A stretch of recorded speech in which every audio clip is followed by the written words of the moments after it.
America's built on winners, right? But if there's a way to lose, that's how Wilder's done it tonight, isn't it? He's gone out on his shield. He really has gone out on his shield. The kid couldn't have given any more. I just think they got it wrong with the weight. I don't think that has helped. I thought the start was excellent with the jabs to the body. But he couldn't sustain it, Ricky, could he? No, for some reason, he couldn't. But you've got to give credit probably to Tyson then, because it took Tyson probably 2.5 minutes to suss this guy out. Thinking, I've got to put it on him now. I've got to make sure he's off balance with long straight shots, and that sort of changed the whole complexion of the way it was going. To be honest with you, I don't think Wilder did anything wrong when it comes to the weight. I just think Fury is just better. I thought coming into this fight, if Wilder had his right hand, that would be enough to keep Fury nailed to the ground, and it landed. It nearly did, but it wasn't enough.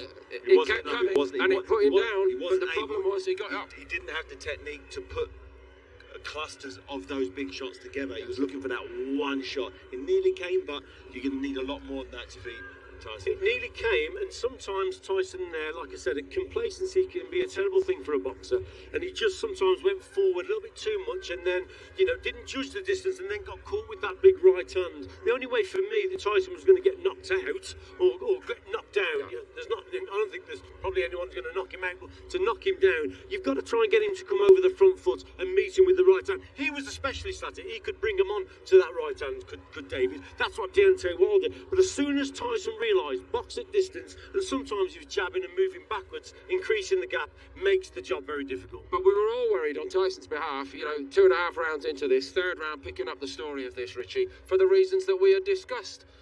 Is he taking the job lightly tonight? There did seem to be signs early on, I must say. And so suddenly, as you rightly point out, this brain here just turns on when needed, and I know what I need to do right now. I mean, here, the third round, I'd predicted a stoppage for Tyson between 4 and 6. I thought, I'm doing okay here. It's going to happen. But, like I say, it's heavyweight boxing, and we have to give Deontay immense credit for where he come back and he found the target. Look, it looks like it's going to be all over from about round 3 or 4.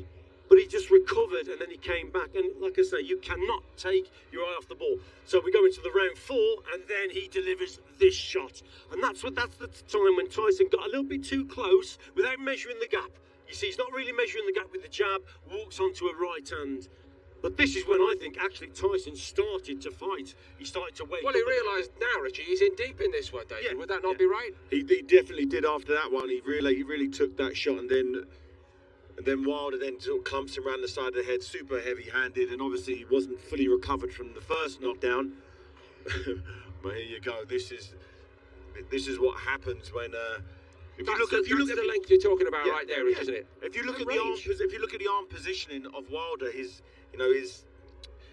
he punches so hard he hasn't been able to develop a boxing style which is useful when you're tired. And on his side, David, that is exactly the point tonight, coming away for all his depths of courage. It's the same Wilder we were watching 4, 5, 6 years ago. Where are these jabs that they were going to throw? He was meant to be measuring with. He was going to throw more and more jabs. He just when you're boxing against someone who's taller and has got a longer reach, then to out jab him is very, very difficult. That's why I thought the start was pretty good to the body, but gradually, as the contest has gone on, he starts to dismantle him and he starts to fight. I've never seen a more natural fighter than Tyson Fury. He seems to switch on mentally and adjust to what he's got to do. Even tonight, is there still a bit of the big man?